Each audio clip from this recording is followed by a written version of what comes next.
اپنے راستے میں خرچ کرنے، غریبوں، مساکینوں، یتیموں، بیواؤں، رشتہ داروں کے ساتھ ہمدردی کا درس دیا ہے۔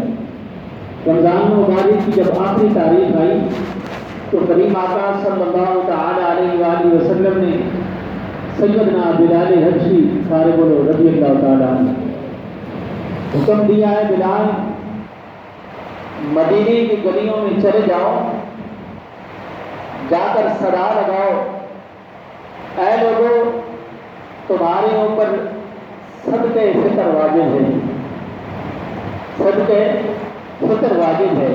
یہ کیا ہے صدقہ فطر؟ اس کا مطلب کیا ہے؟ ادا کرنے کا مقصد کیا ہے؟ اسی مناسبت سے یہ آیت کریمہ رب الجلال نے اعلان فرمایا، مثل الذین ينفقون اموالهم فی سبیل اللہ،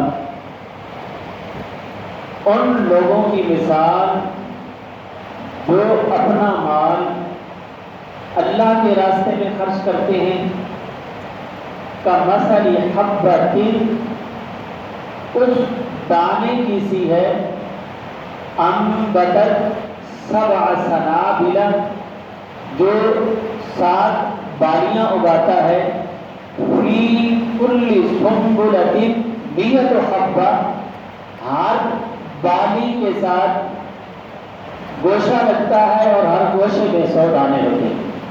فی کل سنبلۃ 100 حبہ، ہر بالی کے ساتھ گوشے کے اندر 100 دانے ہیں۔ فرمایا واللہ یضاعف لمن یشاء، اور اللہ بڑھا دیتا ہے جس کے لیے چاہتا ہے۔ واللہ واسع علیم، اللہ تعالیٰ وسیع بخش فرمانے والا اور سب کچھ جاننے والا ہے۔ اس آیت کریمہ کے شان نزول میں حضرت ابو لیث لکھتے ہیں کہ یہ آیت کریمہ حضرت سیدنا عثمان غنی اور حضرت سیدنا عبد الرحمن بن عوف رضی اللہ تعالی عنہما کے حق میں نازل ہوئی۔ یہ کون ہستیاں ہیں؟ یہ عشرہ مبشرہ میں سے ہیں۔ عشرہ مبشرہ کس کو کہتے ہیں؟ عشرہ مبشرہ وہ صحابی ہیں جن کو کریم آقا صلی اللہ تعالی علیہ وآلہ وسلم نے دنیا میں ہی جنت کی خوشخبری سنائی۔ فرمایا اے لوگوں، جس نے دنیا میں چلتا پھرتا جنتی دیکھنا ہے میرے عثمان کو دیکھ لے۔ اے لوگوں، جس نے اس زمین کے اوپر جنتی دیکھنا ہے میرے عبد الرحمن بن عوف کو دیکھ لو۔ یہ وہ صحابی ہیں۔ نبی کریم صلی اللہ علیہ وسلم نے صحابہ کرام کو واعظ فرمایا، حکم دیا، ترغیب دلائی کہ اے میرے صحابہ اللہ کے راستے میں خرچ کرو۔ حضرت سیدنا عبد الرحمن بن عوف صحابہ کرام میں سے مالدار تھے، اللہ نے رزق دیا ہوا تھا، گھر تشریف لے جاتے ہیں، جا کر 4000 درہم لیے، لا کر دربار مصطفیٰ صلی اللہ علیہ وسلم نے حاضر کر دیے۔ عرض کی یا رسول اللہ صلی اللہ تعالی علیہ وآلہ وسلم، 8000 درہم میرے گھر کے اندر موجود تھے، 4000 میں نے اپنے بچوں کے لیے رکھے ہیں اور 4000 درہم اللہ کو قرض دینے کے لیے حاضر خدمت ہیں، ان کو قبول کرنا۔ کریم آقا صلی اللہ تعالی علیہ وآلہ وسلم نے ان درہموں کو لے کر اپنے ید اللہ والے گورے گورے ہاتھ فضا میں بلند کیے، وما ینطق عن الہویٰ والی زبان کو جنبش دی۔ قربان جائیں اس صحابی کی عظمت اور شان پر، قربان جاؤں اس مال کے اوپر جس مال کے لیے میرے اور آپ کے نبی دعا فرما رہے ہیں۔ اب دعا فرمائی، یا اللہ عبد الرحمن کے اس مال میں بھی برکت پیدا فرما جو گھر میں چھوڑ آیا ہے، اور اس مال کو بھی قبول فرما جو تیرے راستے میں صدقہ کر رہا ہے۔ کتنا خوش قسمت ہے وہ صحابی، اور کتنا خوش قسمت ہے وہ مال جس مال کے لیے اللہ کے محبوب دعا فرما رہے ہیں۔ تھوڑی دیر گزری، حضرت سیدنا عثمان غنی رضی اللہ تعالیٰ عنہ ہاتھ باندھے، نظریں جھکائیں، دربار مصطفیٰ صلی اللہ علیہ وسلم میں حاضر ہو جاتے ہیں۔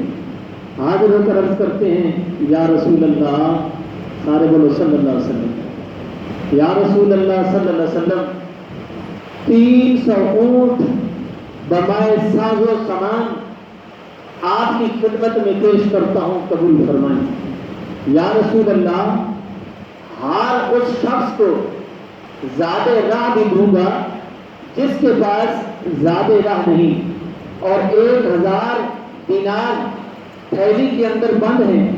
کریم آقا صلی اللہ علیہ وسلم کی گود مبارک کے اندر یہ صحابی رکھ دیتے ہیں۔ کریم آقا صلی اللہ علیہ وسلم نے ان دیناروں کو دیکھا، والضحیٰ والا چہرہ کھڑ اٹھا، والضحیٰ والے چہرے کے اوپر مسکراہٹ آ گئی، خوشی آ گئی۔ میرے اور آپ کے نبی صلی اللہ علیہ وسلم نے ان دیناروں کو اپنے یدنڈا والے ہاتھوں کے اندر لیا، یوں چھنکانے لگے، یوں ایسے ایسے ایسے چھنکا کر فرماتے ہیں ما ضر عثمان ما عمل بعد اليوم مرتين، خوشی کے ساتھ فرمانے لگے ما ضر عثمان ما عمل بعد اليوم مرتين، آج کے بعد عثمان جو عمل کرے اس کے لیے کوئی نقصان نہیں۔ دوسری روایت کے اندر آتا ہے کہ یہ آیت کریمہ مولا علی کرم اللہ وجہ الکریم کی شان میں نازل ہوئی۔ حضرت مقاتل لکھتے ہیں کہ حضرت مولا علی کرم اللہ وجہ الکریم کے پاس صرف 4 دینار تھے۔ آپ نے ایک صبح، ایک شام کو، ایک خفیہ اور ایک اعلانیہ اللہ کے راستے میں خرچ کر دیا۔ جیسے ہی خرچ کیا رب ذوالجلال نے یہ آیت کریمہ نازل کی۔ اگرچہ قرآن کریم کی آیت کے نزول کا کوئی ایک واقعہ ہی سبب ہوتا ہے، مگر حکم اس کا عام ہوتا ہے۔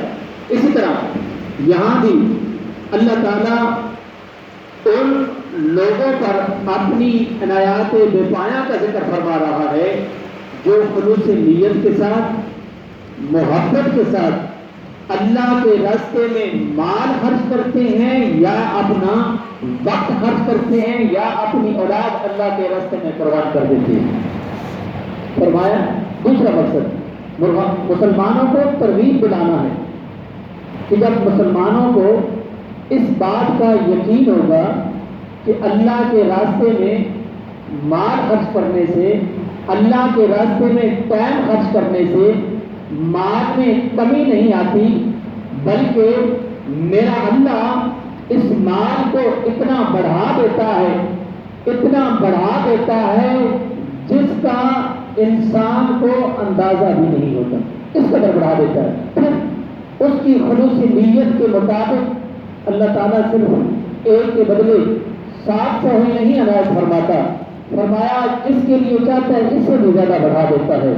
اس کی نمائشات بے حساب ہوتی ہیں۔